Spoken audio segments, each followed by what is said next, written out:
হঠাৎ করে বাইরে বেরিয়ে দেখি এই অবস্থা। কেমন লাগে তাহলে?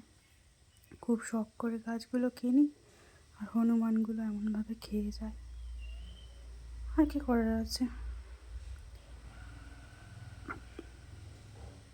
ওয়েদারটাও খুব খারাপ হয়ে গেছে পরেই। কি মেঘ করেছে, ঝড় ছুটেছে। কদিন ধরে যা গরম পড়েছিল, একটু দরকার ছিল। আজকে দুপুরের মেনু উচ্ছে আলু ভাজা, মাছের ঝোল আর পটলের খোসা বাটা। কার কার ভালো লাগে বলুন তো? আমার তো বেশ ভালোই লাগে। ছেলে খুব আনন্দ করছে, ঝড় হচ্ছে, একটু বৃষ্টি হয়েছে, তাই খুব আনন্দ লাগছে ওর।